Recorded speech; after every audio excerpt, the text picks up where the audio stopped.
ஏன் ஜனனி, பார்கவியோட மனநிலையில எந்த மாற்றமும் வராதுல்ல? அதெல்லாம் ஒன்றும் ஆகாதுக்கா. நான் அவகிட்ட தெளிவா பேசிட்டேன்.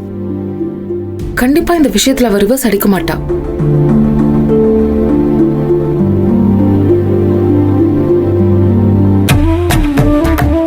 மா, பார்கவி கிட்ட பேசுனீங்களா? பேசினாலா அவ? என்னம்மா சொன்னா? ஏய், நீ இன்னும் தூங்காம என்ன பண்ணிட்டு இருக்க தர்ஷா? சித்தி, பார்கவி கிட்ட பேசுனீங்களா இல்லையா? தர்ஷா, அவளுக்கு என்னாச்சுன்னா அது வந்து அக்கா இருங்க, இங்க பாரு, அதெல்லாம் அவகிட்ட பேசிக்கலாம். நீ ஒன்னும் கவலைப்படாத. நீ போய் ஃபர்ஸ்ட் தூங்கு போ. இங்க பாரு, உன்கிட்ட சொன்ன மாதிரி தான் எல்லாம் நடக்கும். ஓகேவா? சித்தி, ஏன் என்ன பிரச்சனை? அவரோட லைன் கிடைக்கல தர்ஷா. என்னது, லைன் கிடைக்கலையா? ஹே, ஏன் அவளுக்கு ஏதாச்சும் பிரச்சனையா? இவங்க பிளான் பண்ணி ஃபாலோ பண்ணி ஏதாச்சும் பண்ணிட போறாங்க சித்தி. அப்படிலாம் நடக்காது தர்ஷா. அவ ஜீவானந்தம் சார் கூட இருக்கிறப்போ நம்ம பயப்பட வேண்டிய அவசியமே இல்ல. முதல்ல நீ போய் படுத்து தூங்கு. நீங்க வரத பார்த்தா அதை வச்சு அவங்க ஏதாவது பிரச்சனை பண்ணிடுவாங்க. அதுக்காக தான் சொல்றேன்.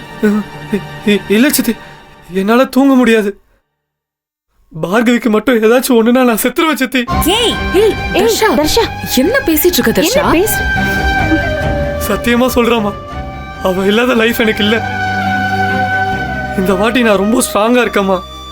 அவ இல்லைன்னா நான் செத்துருவேன். ஏய், பைத்தியம் மாதிரி அதையே சொல்லிட்டு இருக்காத. இங்க பாரு, நீ அப்படிலாம் பண்றதுக்கா நாங்க இவ்ளோ பாடுபட்டு இருக்கோம்.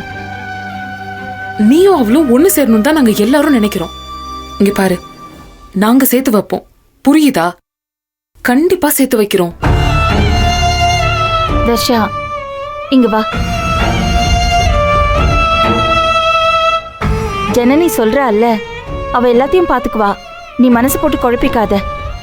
ஜனனி சித்தி இந்த கல்யாணத்தை நடத்துவா. நீ நம்பு. போய் படுத்து தூங்கு. ரொம்ப பயமா இருக்குமா? தர்ஷா, தர்ஷா, நான் உன்னை சொல்றேன் கேக்குறியா? தர்ஷா, ஒரு நடு நிலைமையில இரு. வெச்சா குடுமி சரைச்சா மொட்டைன்னு வாழாத.